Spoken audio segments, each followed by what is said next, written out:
ಶ್ರೀಯ Bellare, women India movement ರಾಜ್ಯ ಪ್ರಧಾನ ಕಾರ್ಯದರ್ಶಿ.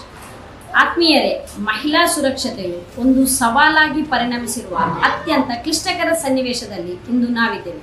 ಮಹಿಳೆಯು ಸ್ವಾತಂತ್ರ್ಯ ಮತ್ತು ಸ್ವಾಭಿಮಾನದೊಂದಿಗೆ ಈ ಸಮಾಜದಲ್ಲಿ ಜೀವಿಸಬೇಕಾದವಳು ಅತಂತ್ರ ಪರಿಸ್ಥಿತಿಯಲ್ಲಿ ಜೀವಿಸುತ್ತಿರುವುದು ನಾವೆಲ್ಲರೂ ಕಾಣಬಹುದಾಗಿದೆ. ಶೈಕ್ಷಣಿಕ, ಸಾಮಾಜಿಕ, ಆರ್ಥಿಕ ಹಾಗೂ ರಾಜಕೀಯ ಕ್ಷೇತ್ರದಲ್ಲಿ ಹಾಗೆ ಎದುರಿಸುತ್ತಿರುವಂತಹ ಸವಾಲುಗಳು ಒಂದೆರಡಲ್ಲ.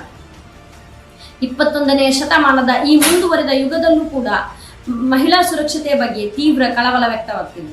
ಹೇಗೆಂದರೆ, ಮಹಿಳಾ ಕಾರ್ಯಕರ್ತೆಯರಿಂದ ಹಿಡಿದು ಒಬ್ಬ ಸಾಮಾನ್ಯ ಮಹಿಳೆಯ ಮೇಲೂ ಕೂಡ ದೌರ್ಜನ್ಯ, ಅನೀತಿ, ಅಕ್ರಮಗಳು ಎಗ್ಗಿಲ್ಲದೆ ಸಾಗುತ್ತಿದೆ. ಮಹಿಳೆಯ ಘನತೆ ಮತ್ತು ಗೌರವಕ್ಕೆ ಧಕ್ಕೆ ಬಂದಂತಹ ಸಂದರ್ಭದಲ್ಲಿ, ಆಕೆಯ ಘನತೆ ಮತ್ತು ಗೌರವಕ್ಕೆ ನಿರಂತರ ಪ್ರಹಾರಗಳು ನಡೆಯುತ್ತಿರುವಂತಹ ಸಂದರ್ಭದಲ್ಲಿ ಅವುಗಳನ್ನೆಲ್ಲ ಗಮನದಲ್ಲಿಟ್ಟುಕೊಂಡು ವಿಮೆನ್ ಇಂಡಿಯಾ ಮೂವ್ಮೆಂಟ್ ಜನಜಾಗೃತಿಯನ್ನು ಮೂಡಿಸುವ ಸಲುವಾಗಿ ಅಕ್ಟೋಬರ್ 2ರಿಂದ ಡಿಸೆಂಬರ್ 2ರವರೆಗೆ ಮಹಿಳಾ ಸುರಕ್ಷತೆ ಸಾಮೂಹಿಕ ಜವಾಬ್ದಾರಿ ಎಂಬ ವಿಷಯದಲ್ಲಿ ಅಭಿಯಾನವನ್ನು ಹಮ್ಮಿಕೊಂಡಿದೆ.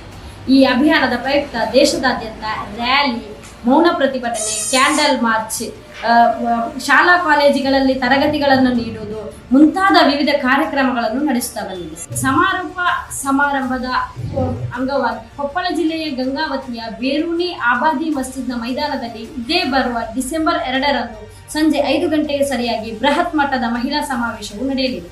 ಈ ಮಹಿಳಾ ಸಮಾವೇಶದಲ್ಲಿ ಎಲ್ಲ ಪ್ರಜ್ಞಾವಂತ ನಾಗರಿಕ ಬಂಧುಗಳು, ಎಲ್ಲ ಮಹಿಳಾ ಹೋರಾಟಗಾರ್ತಿಯರು ಮತ್ತು ವಿದ್ಯಾರ್ಥಿನಿಯರು ಹೆಚ್ಚಿನ ಸಂಖ್ಯೆಯಲ್ಲಿ ಪಾಲ್ಗೊಂಡು ಸಮಾವೇಶವನ್ನು ಯಶಸ್ವಿಗೊಳಿಸಬೇಕಾಗಿ ಈ ಮೂಲಕ ಕೇಳಿಕೊಳ್ಳುತ್ತಿದ್ದೇನೆ. ಧನ್ಯವಾದಗಳು.